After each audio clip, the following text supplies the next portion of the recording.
सभी बालक और बालिकाओं का रिदम कोचिंग क्लासेस के ऑनलाइन प्लेटफॉर्म पर स्वागत है। हमने पहले बायो का फर्स्ट चैप्टर पादप प्रजनन का रिवीजन किया था। आज हम बायो का सेकंड चैप्टर बायोटेक्नोलॉजी का रिवीजन करेंगे। पहले हम बायोटेक्नोलॉजी का परिचय देखेंगे। जैव प्रौद्योगिकी वह विधि है जिसमें जंतु कोशिका, सूक्ष्मजीव, पादप कोशिका आदि का उपयोग करके मानव हित के लिए नए उत्पाद बनाए जाते हैं। जैव प्रौद्योगिकी कहलाती है। मतलब जैव प्रौद्योगिकी के अंदर जंतु कोशिका, सूक्ष्मजीव और पादप कोशिका का उपयोग करके मानव हित के लिए नए उत्पाद बनाए जाते हैं। वर्तमान में जैव प्रौद्योगिकी का उपयोग बहुत विशाल उद्योग के रूप में किया जा रहा है। इसमें नए उत्पाद बनाए जा रहे हैं। मतलब जैव प्रौद्योगिकी का उपयोग करके बहुत सारे नए उत्पाद बनाए जा रहे हैं। प्राचीन जैव तकनीक विज्ञान सूक्ष्म जीवों की प्राकृतिक क्षमता पर निर्भर करती है, जैसे कि लैक्टिक अम्ल का निर्माण, पेनिसिलियम नोटेटम कवक द्वारा पेनिसिलियम का निर्माण। जो पुराने समय में जो जैव तकनीक विज्ञान थी वो सूक्ष्म जीवों की प्राकृतिक क्षमता पर निर्भर करती थी, पर अब जो नई जैव प्रौद्योगिकी है वो पुनर्योगज डीएनए को उपयोग करके बनाई जाती है, जैसे कि इंसुलिन को उत्पादन करना। जैव प्रौद्योगिकी का उपयोग विज्ञान हित में नए उत्पादों को लेकर किया जाता है। आनुवांशिक अभियांत्रिकी सबसे आधुनिक विधि पुनर्योगज डीएनए होती है। आनुवांशिक अभियांत्रिकी के पिता पुलबर्ग हैं। इन्होंने सर्वप्रथम एसवी वायरस की जीन को ई कोलाई में स्थानांतरित करवाया। जो पुलबर्ग थे उन्होंने सबसे पहले एसवी वायरस की जो जीन थी उसको ई कोलाई में स्थानांतरित करवाया। इन्होंने सर्वप्रथम पुनर्योगज डीएनए बनाया। इन्हें नोबेल पुरस्कार 1980 में मिला। और जो जैव प्रौद्योगिकी शब्द है वो कॉल एरेके ने 1919 में दिया था। आनुवांशिक रूप से कोशिकाओं का विखंडन। तो कोशिकाओं का जो विखंडन होता है वो किस प्रकार से होता है? जैसे कोई पादप की कोशिका है तो उसका विखंडन सेलुलोज एंजाइम के द्वारा होगा। कवक की कोशिका भित्ति है तो उसका विघटन काइटिनेज एंजाइम के द्वारा होगा। बैक्टीरिया की कोशिका भित्ति है तो उसका लाइसोजाइम के द्वारा होगा। जैव प्रौद्योगिकी संसाधन की जैव प्रौद्योगिकी में किस किस संसाधनों की आवश्यकता होती है? तो पहले एंजाइम की, यात्री डीएनए या विजातीय डीएनए, वाहक और परपोषी कोशिका। एक एक करके हम इन्हें पढ़ेंगे। पहला एंजाइम। एंजाइम को उपयोग करके पुनर्योगज डीएनए बनाने में किया जाता है। एंजाइम का उपयोग क्या होता है? पुनर्योगज डीएनए बनाने में किया जाता है। पहला है लेयनकारी एंजाइम। लेयनकारी एंजाइम का उपयोग जो कोशिका भित्ति होती है उसको तोड़ने में करते हैं। जैसे कि हमने पहले पढ़ा था कि कवक की कोशिका भित्ति तोड़नी हो तो काइटिनेज का उपयोग, पादप की तोड़नी हो तो सेलुलेज का उपयोग। अब है विदलन एंजाइम। पहला लेयनकारी एंजाइम, दूसरा विदलन। ये डीएनए को तोड़ता है। ये 3 प्रकार से होता है। पहला है एक्सोन्यूक्लियस एंजाइम। यह एंजाइम डीएनए को शीर्ष भाग के न्यूक्लियोटाइड से काटता है। यह 5' व 3' को पृथक कर देते हैं। जो एक्सोन्यूक्लियस एंजाइम होता है वो डीएनए के शीर्ष न्यूक्लियोटाइड भाग से उसको काटता है और 5' और 3' को पृथक कर देता है। एंडोन्यूक्लियस एंजाइम ये डीएनए को बीच में से काटता है। रेस्टिकेशन एंडोन्यूक्लियस एंजाइम डीएनए का विशिष्ट स्थल की पहचान करके उसको विशिष्ट स्थल से काटता है। जो रेस्टिकेशन एंडोन्यूक्लियस एंजाइम है वो डीएनए को विशिष्ट स्थल से काटता है। एंडोन्यूक्लियस एंजाइम को आणविक कैची भी कहते हैं। इसको आणविक कैची क्यों कहते हैं? क्योंकि ये वो डीएनए को विशिष्ट स्थल से काटता है। पैलिंड्रोमिक क्रम। पैलिंड्रोमिक क्रम क्या होता है? ये न्यूक्लियोटाइड का वह क्रम है जिसमें आगे से और पीछे दोनों तरफ से पढ़ सकते हैं तथा मतलब एक ही आता है। जैसे कि हम कोई भी है उसको आगे से पढ़ेंगे पीछे से तो क्या मतलब एक ही आएगा। जैसे कि 5' व 3', 3' व 5' एक समान आए। और ये है मलयालम। इनको हम आगे से पढ़ने पर पीछे से पढ़ने पे क्या आएंगे? एक जैसे ही आएंगे। अब थर्ड है संश्लेषी एंजाइम। उसमें पहला है रिवर्स ट्रांसक्रिप्टेज। रिवर्स ट्रांसक्रिप्टेज क्या करता है? आरएनए पर डीएनए का संश्लेषण हो जाता है। इसकी सहायता से आरएनए पर डीएनए का संश्लेषण हो जाता है। डीएनए पॉलीमरेज, इसकी सहायता से डीएनए का संश्लेषण किया जाता है। जॉइनिंग एंजाइम, ये जो एंजाइम होता है वो डीएनए के खंडों को जोड़ता है, जैसे कि लाइगेज। अब हम देखेंगे वाहक। वाहक मतलब कि किसी एक कोशिका से दूसरे कोशिका में जीन का स्थानांतरण किस प्रकार होता है, तो इसे वाहक डीएनए या वेक्टर डीएनए भी कहते हैं। वह डीएनए जो किसी विजातीय डीएनए को किसी पोषण में स्थानांतरित करवाता है वाहक डीएनए कहलाता है। मतलब कोई डीएनए है वो विजातीय डीएनए को किसी और के में स्थानांतरित करवा रहा है तो उसको कहते हैं वाहक डीएनए। प्लाज्मिड तथा जीवाणु भोजी में जीवाणु कोशिका में स्वतंत्र रेप्लिकेशन की क्षमता होती है। मतलब जो प्लाज्मिड और जो जीवाणु भोजी है उसमें प्रतिकृति की क्षमता पाई जाती है। वाहक के लक्षण, रेप्लिकेशन का उत्पत्ति स्थल। पहला है रेप्लिकेशन का उत्पत्ति स्थल। यह वह क्रम है जहाँ पर रेप्लिकेशन प्रारंभ होता है। यहाँ पर डीएनए की प्रतिकृति बनती है तथा बहुत सारी कॉपियाँ डीएनए की बनती है। इस स्थल को ओरे स्थल भी कहते हैं। अब दूसरा है चयनात्मक मार्कर। ओरे स्थल के अतिरिक्त भाग पर मार्कर उपस्थित होते हैं जो डीएनए के खंडों को पहचान कर उनको पृथक करता है। चयनात्मक मार्कर क्या होते हैं कि जो ओरे स्थल होता है उसके अतिरिक्त भाग पर जो भी मार्कर उपस्थित होते हैं वो चयनात्मक मार्कर होते हैं। तो वो क्या करता है, डीएनए के खंडों को पहचानता है तथा उनको अलग करता है। ई कोलाई जीवाणु के लिए सबसे अच्छे मार्कर हैं एम्पिसिलिन, क्लोरोमेफनिकॉल, टेट्रासाइक्लिन, कैनामाइसिलिन आदि। ये क्या है, सब अच्छे मार्कर हैं। अब है थर्ड, क्लोनिंग क्षेत्र। यह डीएनए को जोड़ने वाले स्थल होते हैं। इनमें रेस्टिकेशन एंडोन्यूक्लियस एंजाइम होते हैं जो डीएनए को पहचान कर बाम वन स्थल पर जोड़ता है। इसमें टेट्रासाइक्लिन प्रतिरोधी जीन के तौर पर सहायक होती है। इसके अलावा एम्पिसिलिन डीएनए की वृद्धि के लिए सहायक होता है। जंतु व पादपों में जीन क्लोनिंग के वाहक ई कोलाई एग्रोबैक्टीरियम है। जंतु में जो जीन क्लोनिंग का वाहक है वो तो है ई कोलाई और जो पादपों में है वो है एग्रोबैक्टीरियम। प्लाज्मिड के उदाहरण। प्लाज्मिड क्या होता है? प्लाज्मिड एक छोटा वृत्ताकार डीएनए होता है जो बैक्टीरिया में मूल डीएनए से अलग होता है। प्लाज्मिड होता है बैक्टीरिया में जो डीएनए पाया जाता है उसके अतिरिक्त एक मूल डीएनए से अलग होता है ये, और जो प्लाज्मिड होता है वो छोटा और वृत्ताकार डीएनए होता है। यह एक बैक्टीरिया से दूसरे बैक्टीरिया में जीन को स्थानांतरित करता है। जीवाणु भोजी डीएनए। बैक्टीरियोफेज एक प्रकार के वायरस होते हैं जो बैक्टीरियाओं को मार देते हैं तथा इनका उपयोग भी जीन स्थानांतरण में किया जाता है। जो बैक्टीरियोफेज होते हैं वो क्या होते हैं? वायरस होते हैं जो बैक्टीरियाओं को मार देते हैं और इनका उपयोग भी जीन के स्थानांतरण में किया जाता है और प्लाज्मिड का उपयोग भी जीन स्थानांतरण में किया जाता है। अब है बैक्टीरियोफेज के प्रकार।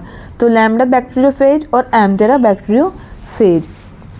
विजातीय डीएनए। विजातीय डीएनए क्या होता है? वह डीएनए जिसको वाहक डीएनए के साथ जोड़कर एक जीव से दूसरे जीव में स्थानांतरित कर लेते हैं। मतलब जो डीएनए है उसको क्या वाहक, इसको विजातीय डीएनए को वाहक के साथ जोड़ते हैं तथा एक जीव से दूसरे जीव में स्थानांतरित करते हैं। अब विजातीय डीएनए 3 प्रकार के होते हैं, सी डीएनए, एस डीएनए और रैंडम डीएनए। डॉक्टर खुराना, इन्होंने सर्वप्रथम टीआरएनए की जीन का कृत्रिम संश्लेषण किया था। पीसीआर की जो खोज है वो कैरी मुलिस ने 1983 में की। इनको रसायन के क्षेत्र में प्रथम नोबेल पुरस्कार मिला। ये जो कैरी मुलिस थे वो एक ऐसे वैज्ञानिक थे जिनको रसायन के क्षेत्र में पहली बार नोबेल पुरस्कार मिला था। पीसीआर को उपयोग क्यों करते हैं? अल्प डीएनए से अधिक डीएनए प्राप्त किया जाता है। इस प्रक्रिया में टैग पॉलीमरेज एंजाइम का उपयोग किया जाता है। अब पीसीआर की जो क्रिया है वो 3 पदों में संपन्न होती है। पहला है विकृतीकरण। इसमें डीएनए को 94 डिग्री सेल्सियस ताप पर रखते हैं तो वह एसएस डीएनए में बढ़ जाता है। अगर हम डीएनए को 93 डिग्री सेल्सियस तापमान पर रखेंगे तो वो जो डीएनए होगा वो सिंगल स्ट्रैंड डीएनए में बढ़ जाता है। जैसे कि ये डीएनए है, इसको हमने 94 डिग्री ताप पे रखा तो ये एसएस डीएनए में बढ़ जाएगा। अब दूसरा है एनिलिंग। एनिलिंग में क्या करते हैं? इस पद में एसएस डीएनए के 3' प्राइमर पर जुड़ते हैं। इसमें तापमान कितना चाहिए होता है? 54 डिग्री सेल्सियस इसमें तापमान चाहिए होता है। अब थर्ड है विस्तार। टैग पॉलीमरेज एंजाइम का उपयोग विस्तार में किया जाता है। मतलब जो टैग पॉलीमरेज एंजाइम का उपयोग है वो विस्तार में करते हैं क्योंकि ये डीएनए की नई श्रृंखलाएं बनती है। विस्तार में क्या होता है? यहाँ पे डीएनए की नई श्रृंखलाएं बनती है और इसके लिए तापमान कितना चाहिए होता है? 72 डिग्री सेल्सियस चाहिए होता है। जैसे कि ये डीएनए है, अगर हम इसको 72 डिग्री सेल्सियस तापमान देंगे तो ये इसकी श्रृंखलाएं बन जाएगी डीएनए की। ठीक है। पॉलीमरेशन की क्रिया 70 डिग्री सेल्सियस पे अच्छी होती है। सबसे अच्छी जो बहुलीकरण की जो क्रिया होती है वो 72 डिग्री सेल्सियस पर होती है। और इसके लिए एंजाइम कौन सा चाहिए? टैग पॉलीमरेज एंजाइम चाहिए। पीसीआर तकनीक द्वारा रोम कोशिका, विरय कोशिका, उत्तक कोशिका आदि से डीएनए की सूक्ष्म मात्रा को कई गुना तक बढ़ाया जाता है। मतलब पीसीआर में क्या करते हैं, कोई भी किसी की भी मतलब डीएनए की छोटी सी मात्रा हो, बहुत सूक्ष्म मात्रा हो, तो उसको ज़्यादा बढ़ाया जाता है। इससे ऐसे क्यों करते हैं? इसलिए ताकि डीएनए का अच्छी तरह उपयोग कर सके। अगर कम डीएनए होगा तो उसका अच्छी तरह प्रकार से उपयोग नहीं किया जाता, इसलिए पीसीआर को उपयोग करके डीएनए की मात्रा को बढ़ाया जाता है, जिससे डीएनए का अच्छे प्रकार से उपयोग कर सके। पुनर्योगज डीएनए का परपोषक कोशिका में प्रवेश। पुनर्योगज डीएनए के लिए पोषक कोशिकाओं के रूप में जीवाणु, कौन कौन से जीवाणु हैं? तो ई कोलाई, बैसिलस सब्टाइल, ईस्ट आदि। होस्ट कोशिका में प्लाज्मिड को पहले क्या करते हैं, जो होस्ट कोशिका होती है उसमें से प्लाज्मिड को निकाल लेते हैं तथा इसके दौरान जीवाणु की कोशिका भित्ति तोड़ने के लिए लाइसोजाइम को उपयोग करते हैं। पहले क्या करते हैं, जो कि कोई होस्ट कोशिका है उसमें से हम प्लाज्मिड को निकाल लेते हैं और ऐसा करने के लिए हम जीवाणु की कोशिका भित्ति है तो उसको तोड़ने के लिए लाइसोजाइम को उपयोग करेंगे। अगर कवक की है तो काइटिनेज को उपयोग करेंगे। पुनर्योगज डीएनए को बैक्टीरिया अपने पोषक पदार्थों के अंदर ग्रहण कर लेता है। इस दौरान बैक्टीरिया विभाजन आरंभ करता है। इस फलस्वरूप पुनर्योगज डीएनए की नई कॉपियां बन जाती है। पहले क्या करेंगे हम कि जो कोई भी होस्ट कोशिका है उसमें से प्लाज्मिड को निकाल लेंगे और ऐसा करने के लिए हमें किसकी आवश्यकता होगी? लाइसोजाइम की आवश्यकता होगी। फिर जो बैक्टीरिया होगा वो पोषक पदार्थों के साथ उसको अपना ही डीएनए मान के कर लेगा, ग्रहण कर लेगा और विभाजन आरंभ कर देगा। विभाजन आरंभ कर देगा तो क्या होगा, बहुत सारी उसकी डीएनए की कॉपियाँ बन जाएगी और इन जो कॉपियाँ बनती हैं इनको क्या कहते हैं? जीन क्लोनिंग कहते हैं। जैसे कि ये कोई जीवाणु है, इसकी कोशिका भित्ति तोड़ने के लिए हमने लाइसोजाइम को उपयोग किया, ठीक है। फिर हमने प्लाज्मिड निकाल लिया, फिर इसको इसको प्रवेश करवाया। तो प्रवेश करके क्या करेगा, ये इसमें प्लाज्मिड नहीं होना चाहिए, फिर प्रवेश कर दिया तो ये क्या करेगा, फिर विभाजन आरंभ कर देगा और वो डीएनए की बहुत सारी कॉपियाँ बन जाएगी और इसको क्या कहते हैं? जीन क्लोनिंग कहते हैं। अब जीन का स्थानांतरण कैसे होता है? तो पादपों में जीन का जो स्थानांतरण होता है वो एग्रोबैक्टीरियम के द्वारा होता है। यह जीवाणु द्विबीजपत्री पादपों में गांठें उत्पन्न करते हैं। जो एग्रोबैक्टीरियम है वो द्विबीजपत्री पादपों में गांठें उत्पन्न करता है। यह बैक्टीरिया चौड़ी पत्ती वाले टमाटर, सोयाबीन, सूरजमुखी को संक्रमित करता है। पादपों में गांठ बनाने का कार्य टीआई प्लाज्मिड द्वारा होता है। टीआई प्लाज्मिड के दो घटक होते हैं, पहला टीडीएनए, दूसरा वीआईआर क्षेत्र। अब टीडीएनए क्या होता है? यह पादपों में गांठों का निर्माण करता है और जो वीआईआर है वो जीन का स्थानांतरण करता है। वेक्टर सहित जीन का स्थानांतरण तो है electroporation.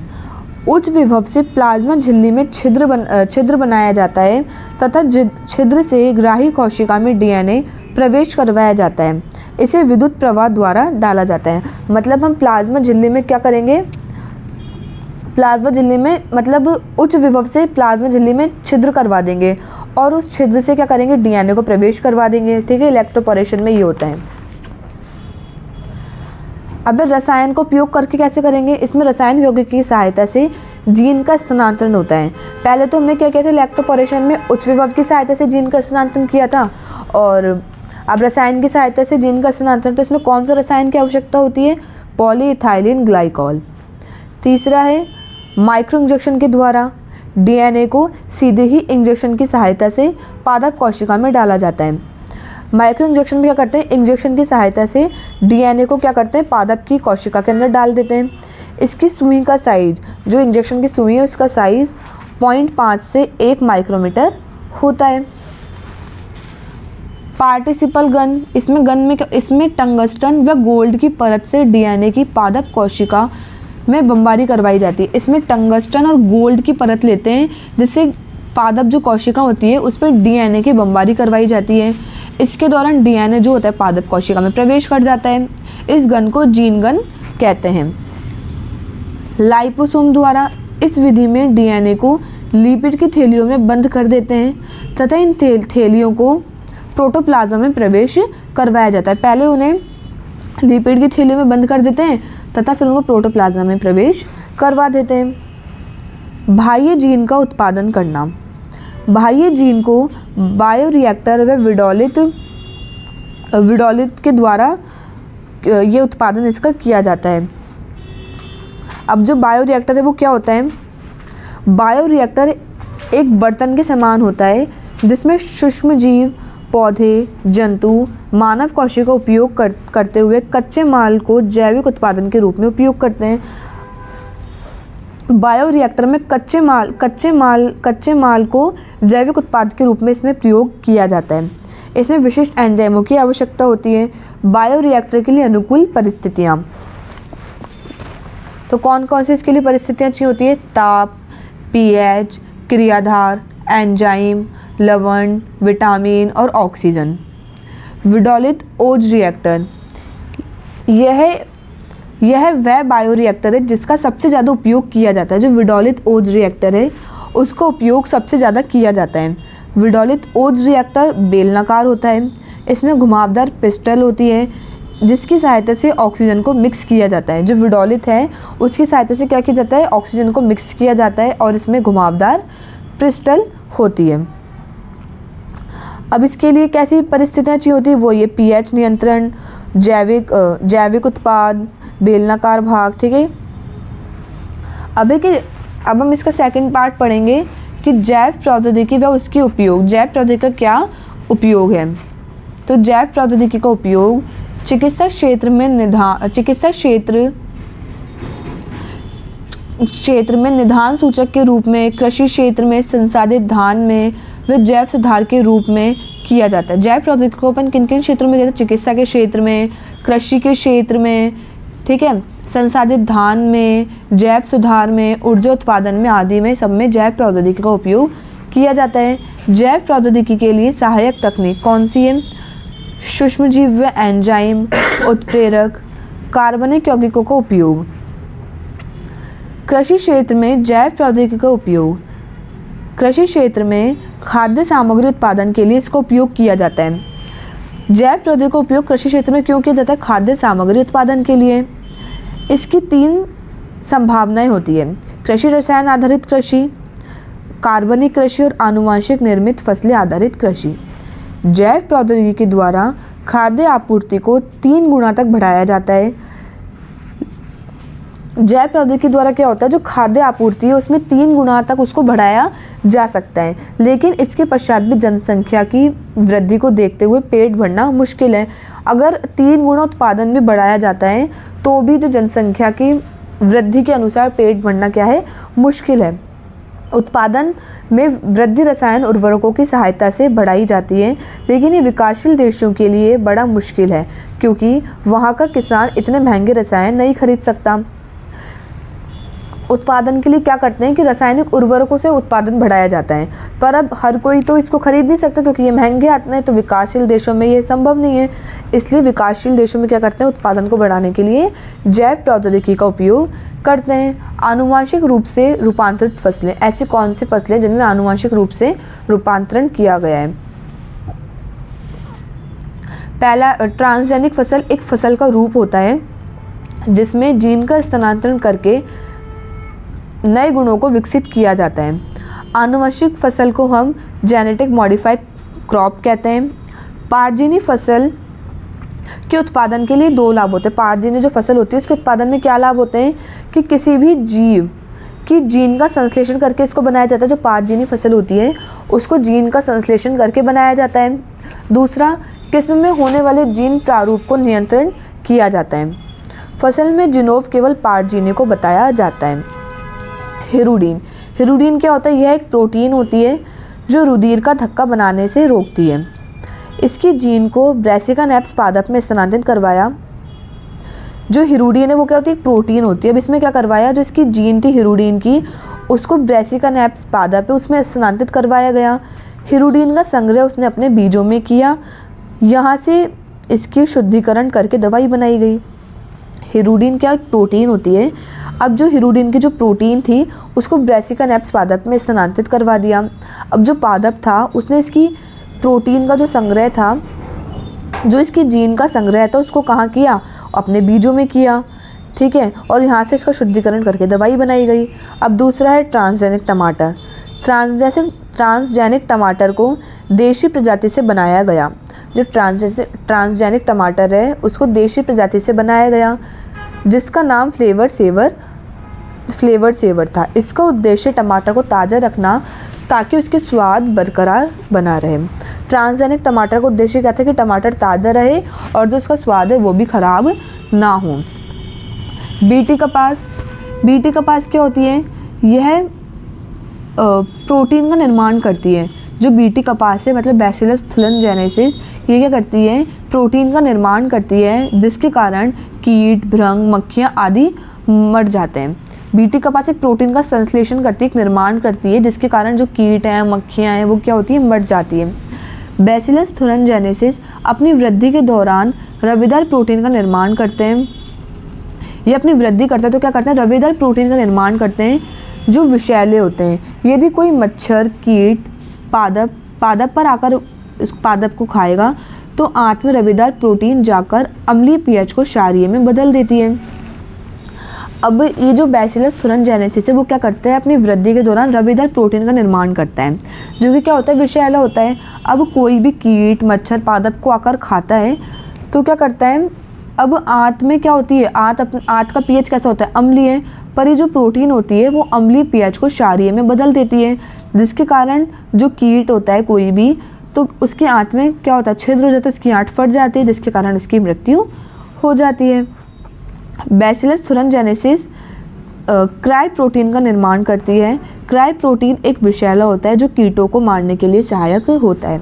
Cry protein cry gene द्वारा बनाई गई। जो क्राई प्रोटीन है वो क्राई जीन द्वारा बनाई गई। क्राई प्रोटीन मक्का कौन सी होती है? क्राई 1AB, और क्राई प्रोटीन कपास क्राई 1AC और क्राई 2AB। आनुवांशिक रूप से रूपांतरित खाद्य पदार्थ, इसे जीन मॉडिफाइड फूड कहते हैं। खाद्य पदार्थों को बनाते हुए 3 बातों का ध्यान रखा जाता है। किन किन बातों का ध्यान रखते हैं? इनमें एंटीबायोटिक रोधिता जीन तथा एंजाइमों को ध्यान में रखा जाता है। खाद्य उत्पाद बना रहे हैं तो उसमें एंटीबायोटिक जीन और एंजाइम को ध्यान में रखा जाता है। कीट रोधी क्राई प्रोटीन का निर्माण हो, और जो खाद्य पदार्थ है उनमें क्या हो? क्राई प्रोटीन का निर्माण हो। पारजीनी जीन को उपस्थित होना। अब पीड़क प्रतिरोधी पौधे, पहला है तंबाकू। तंबाकू में सूत्रकृमि उपस्थित होती है। मिल्वा डैगाइन सूत्रकृमि। कौन से सूत्रकृमि उपस्थित होती है तंबाकू में? मिल्वा डैगाइन। यह तंबाकू की जड़ों को संक्रमित करती है, जिसके कारण पैदावार पर काफ़ी प्रभाव पड़ता है, लेकिन ये पादपों को कीटों से बचाती है। अभी जो मिल्वा डैगाइन सूत्रकृमि है जो तंबाकू पे लगती है, वो क्या करती है? लग जाते तो जड़ों को तो संक्रमित कर देती है और इसके कारण पैदावार पे भी काफ़ी प्रभाव पड़ता है, पर क्या करती है? ये कीटों से उनको बचाती है। मानव निर्मित इंसुलिन। यह प्रोटीन युक्त हार्मोन होता है। इंसुलिन क्या होता है? प्रोटीन युक्त हार्मोन होता है। इंसुलिन में 51 अमीनो अम्ल होते हैं। यह 2 पॉलीपेप्टाइड श्रृंखलाओं में बटा होता है। जो पहली होती है वो 21 अमीनो अम्ल की होती है और दूसरी जो बी वो 30 अमीनो अम्ल की होती है। यह दोनों पेप्टाइड श्रृंखला डाइसल्फाइड बंध द्वारा बंधी होती है। जो ए और जो बी श्रृंखला हैं वो दोनों डाइसल्फाइड बंध के द्वारा बंधी होती है। 1916 में सर एडल्फ सार्फी मेयर ने बताया कि मधुमेह रोग अग्नाशय की बीटा सेल के स्राव रुकने से होता है। इंसुलिन कैसे होता है? मधुमेह रोग कैसे होता है कि अगर अग्नाशय में एक सेल होती है बीटा सेल, अगर उसका स्राव रुक जाता है तो क्या हो जाता है? मधुमेह रोग हो जाता है। बेस्टिंग व बेस्ट ने 1921 में इंसुलिन की खोज की। बेस्टिंग और बेस्ट ने इंसुलिन की खोज की कब? 1921 में। इन्होंने कुत्ते के अग्नाशय से इंसुलिन को पृथक किया तथा मानव के डायबिटीज़ का उपचार किया। बेस्टिंग और बेस्ट ने क्या किया? कुत्ते का अग्नाशय लिया और उसे इंसुलिन को अलग कर लिया, ठीक है, और मानव के डायबिटीज़ का इससे उपचार किया। आजकल इंसुलिन सुअर से बनाई जाती है। सर्वप्रथम आनुवांशिक इंसुलिन 5 जुलाई 1983 में एली लिली ने बताया। इसे पुनर्योगज डीएनए तकनीक द्वारा खोजा गया। यह ह्यूमिन के नाम से प्रसिद्ध है। इंसुलिन मधुमेह रोगियों के लिए दी जाती है। इंसुलिन की परिपक्वता, हमने देखा था कि इसमें 2 श्रृंखलाएं होती है, ए और बी श्रृंखलाएं होती हैं, ठीक है, और इसमें सी पेप्टाइड श्रृंखला होती है। इंसुलिन का अतिरिक्त भाग सी पेप्टाइड होता है। पहले एक श्रृंखला ए और दूसरे बी, और जो अतिरिक्त भाग होता है वो क्या होता है, सी पेप्टाइड श्रृंखला होती है। जीन चिकित्सा, यदि कोई व्यक्ति आनुवंशिक विकार से ग्रसित हो तो उसके उपचार के लिए जीन चिकित्सा अपनाई जाती है। अगर किसी भी व्यक्ति को कोई आनुवंशिक विकार हो तो उसके उपचार के लिए क्या अपनाई जाती है, जीन चिकित्सा अपनाई जाती है। जीन स्थानांतरण भ्रूणीय अवस्थाओं में किया जाता है, पर ये जो होती है इसका स्थानांतरण क्या भ्रूणीय अवस्थाओं में किया जाता है। जीन चिकित्सा सर्वप्रथम 1990 में 4 वर्षीय लड़की एडीए रोग से ग्रसित थी। अब जीन चिकित्सा क्या, 1990 में एक 4 वर्षीय लड़की थी जो एडीए रोग से ग्रसित हुई। इसमें एंजाइम प्रतिरक्षा के लिए अपनाई गई थी। इसकी कमी को पूरा करने के लिए अस्थि मज्जा का अंतरोपण करवाया जाता है। अगर ऐसा नहीं हो तो व्यक्ति को एंजाइम का उपचार लेना पड़ता है। लेकिन 4 वर्षीय लड़की में एडीए का उत्पादन भ्रूणीय अवस्था में किया गया। पारजीनी जंतु, चूहा, खरगोश, सुअर, भेड़, गाय, बकरी आदि। 95% चूहे का उपयोग किया जाता है। पारजीनी के लिए किसका उपयोग किया जाता है, 95% चूहों का ही उपयोग किया जाता है। सामान्य शरीर क्रियाओं के लिए इंसुलिन, रोगों के अध्ययन के लिए, मतलब ये क्या है, जैव प्रौद्योगिकी का उपयोग किन किन क्षेत्रों में किया जाता है, तो इंसुलिन बनाने में, रोगों के अध्ययन के लिए, जैव उत्पाद में, ठीक है। मानव रोगों के उपचार के उत्पादन के लिए बनाया जाता है। इन्फाइसीमा क्या है, एक रोग है, तो इसके निदान के लिए मानव प्रोटीन अल्फा-1 एट्रिट्रिप्सिन का उपयोग किया जाता है। जो इन्फाइसीमा रोग है उसके निदान के लिए क्या करते हैं, मानव प्रोटीन अल्फा-1 एट्रिट्रिप्सिन का उपयोग करते हैं। फिनाइल कीटोन्यूरिया में भी जैव प्रौद्योगिकी दी जाती है। सर्वप्रथम 1997 में पारजीनी गाय रोजी में मानव प्रोटीन संपन्न दूध प्राप्त किया गया। एक गाय थी, उसका नाम रोजी था, उसमें मानव संपन्न दूध प्राप्त किया गया। इस दूध में 2.4 ग्राम क्या थी, प्रोटीन थी। इसमें मानव निर्मित प्रोटीन लैक्टिक एल्यूमिन को डाला गया। यह प्रोटीन मानव शिशु के लिए अपनाई जाती है। मतलब जो गाय थी उसमें से मानव निर्मित मतलब दूध प्राप्त करने के लिए इसमें क्या किया गया, एक प्रोटीन डाली गई, लैक्टिक एल्यूमिन प्रोटीन को डाला गया, जिससे क्या हो गया, उसके जो दूध में 2.4 ग्राम प्रोटीन देखी गई, जो कि क्या थी, मानव दूध के समान थी। यह सामान्य गाय में नहीं किया जाता।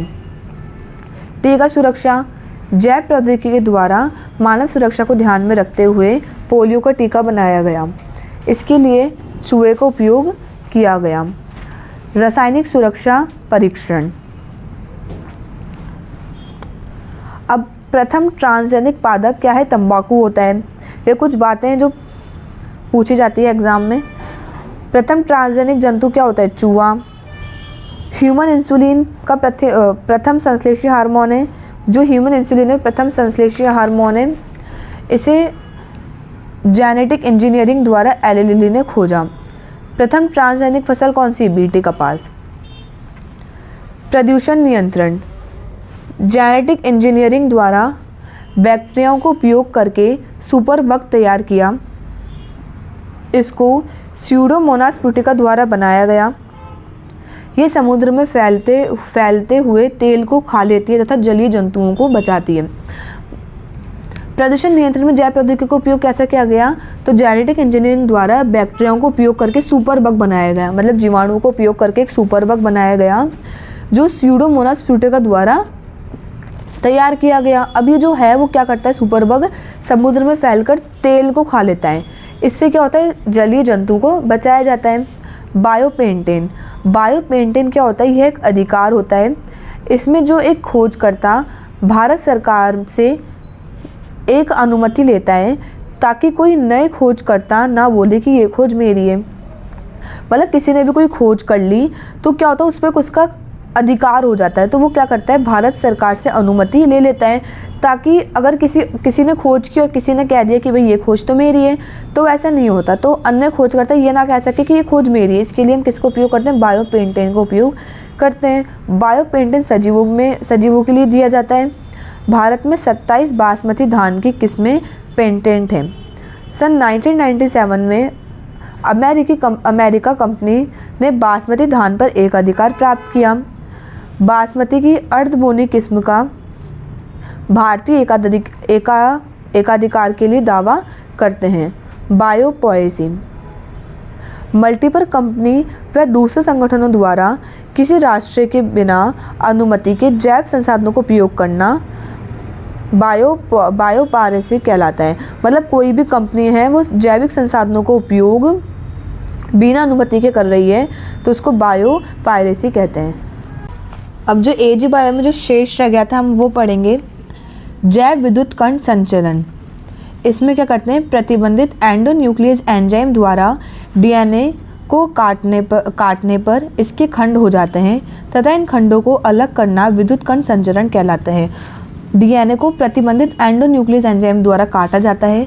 अगर डीएनए को हम काटते हैं तो वो क्या हो जाता है, वो उसके खंड हो जाते हैं और इन खंडों को अलग करना ही जैव विद्युत कण संचरण कहलाता है।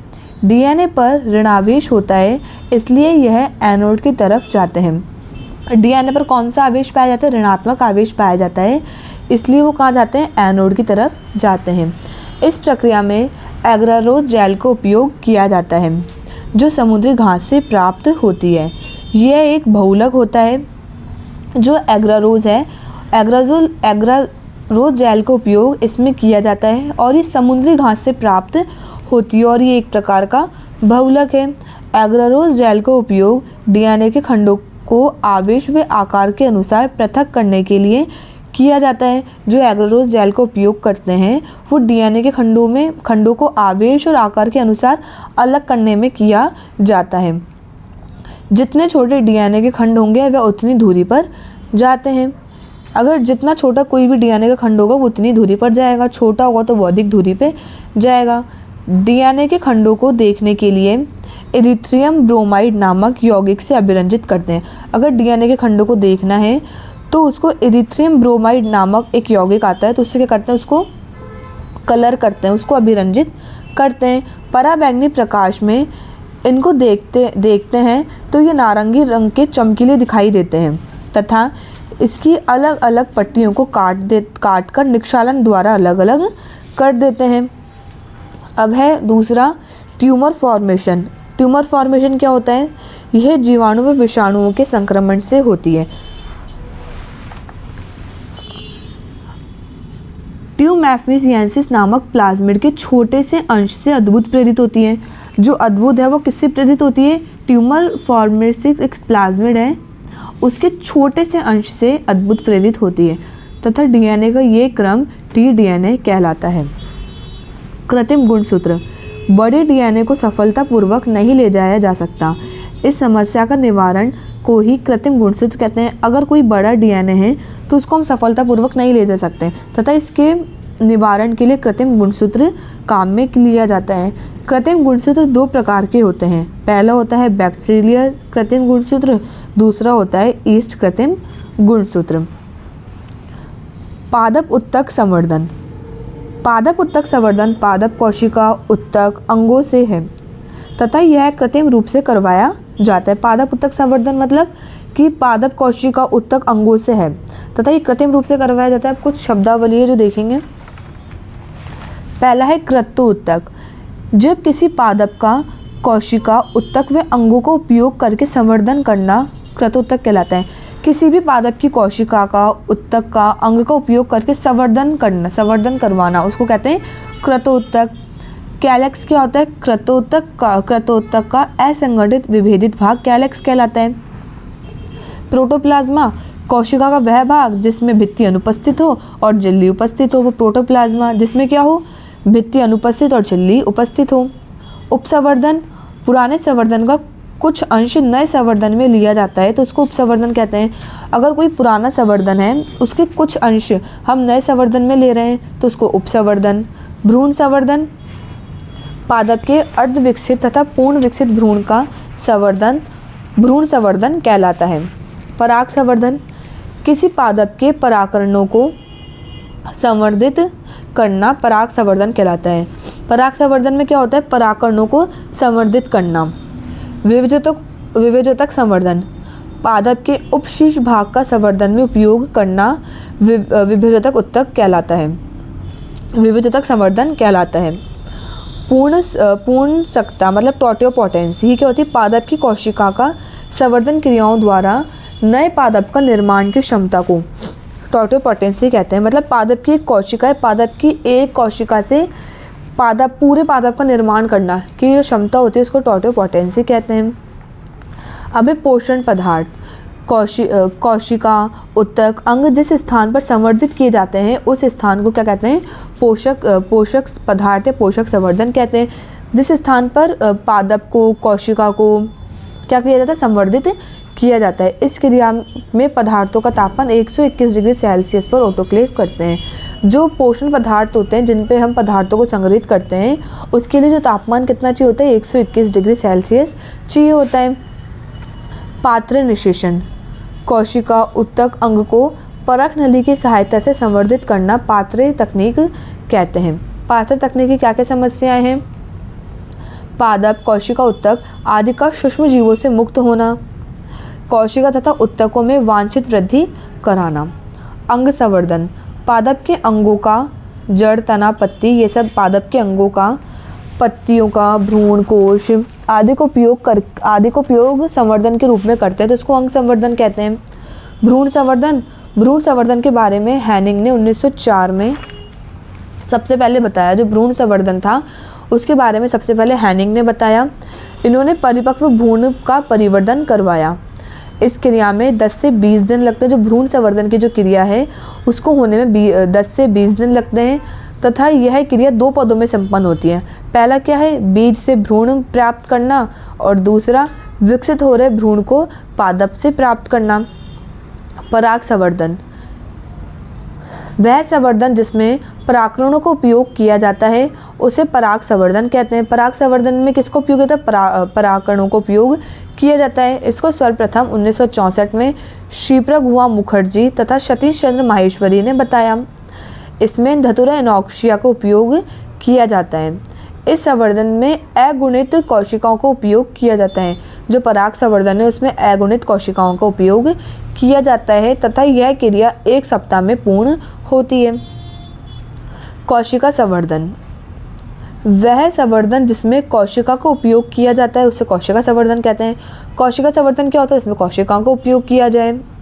इस संवर्धन में द्वितीयक उपापचक एंजाइम व एकल कोशिकी प्रोटीन का उपयोग करते हैं। कोशिका संवर्धन में ऑक्सिन हार्मोन व कभी कभी साइटोकाइनिन में मिलाया जाता है। कोशिका संवर्धन में ऑक्सिन हार्मोन और कभी कभी साइटोकाइनिन भी मिलाया जाता है। यह क्रिया निम्न में होती है: कॉफ़ी, तंबाकू, धान, गेहूँ, जौ आदि में। पादप उत्तक संवर्धन का कृषि में क्या महत्व है? पहला है कायिक प्रवर्धन के रूप में, जैसे कि कायिक प्रवर्धन किनमें होता है? अदरक, हल्दी, आलू आदि फसलों के रोपण में कायिक प्रवर्धन होता है।